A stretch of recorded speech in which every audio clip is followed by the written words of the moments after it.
Бути більш рішучими в підтримці України закликав Арсеній Яценюк західних партнерів. Весь політичний бомонд сьогодні на Київському безпековому форумі. Протягом 2 днів представники України та ЄС обговорюють загрози світовій безпеці.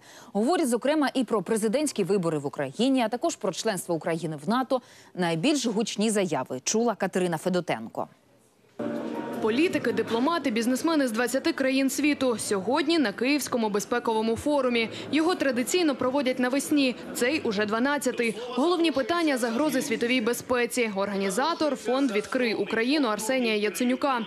Відбувається форум між першим і другим туром президентських виборів, тому ця тема стала однією із головних у перший же день. Арсеній Яценюк наголосив, що маємо підтримати будь-який результат, адже це демократичний вибір українців.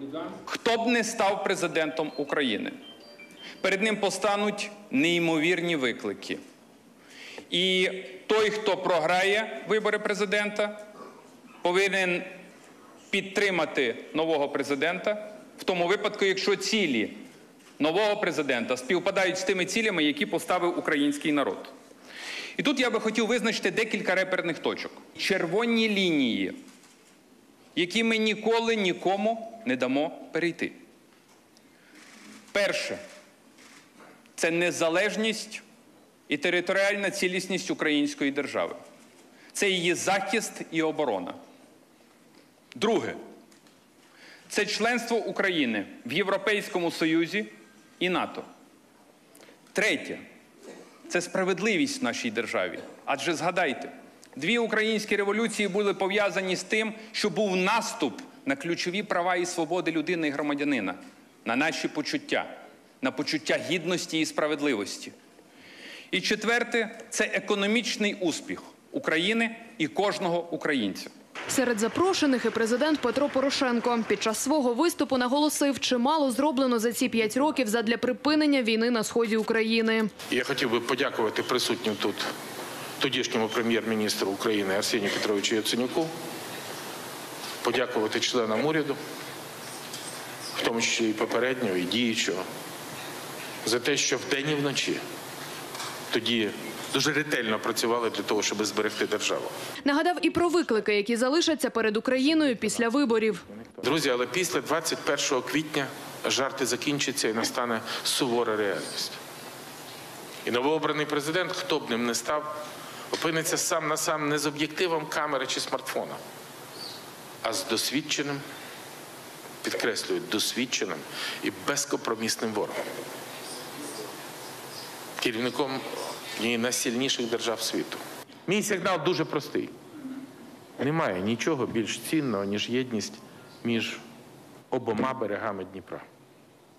Між Сходом і Заходом України. Між півднем і півноччю.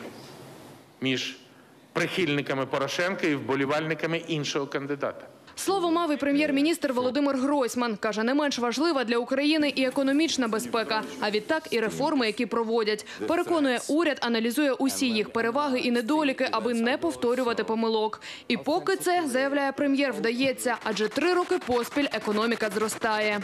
Відсутність структурних реформ, домінуюча корупція, неефективність державного управління, централізована влада, закритість публічних фінансів. Це все привело до того, що в 2014 році Україна була абсолютно слабкою державою.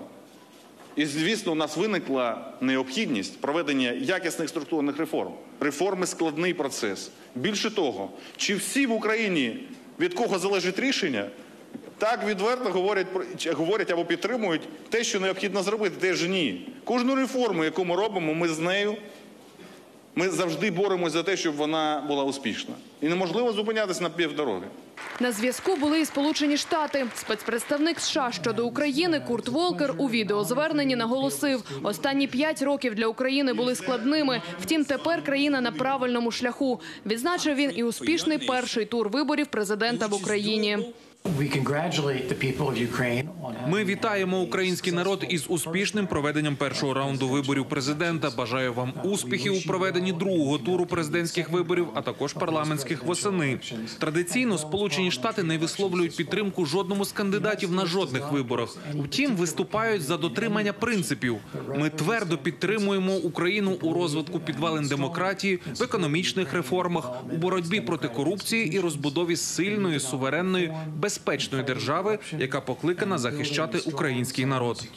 Більше 15 дискусій за один день. Загрози світовій безпеці обговорювали й урядовці Польщі, Литви, Естонії. Зійшлися на тому, що членство в НАТО – основна гарантія безпеки України. На цьому наголошує й ініціатор цих щорічних зустрічей Арсеній Яценюк.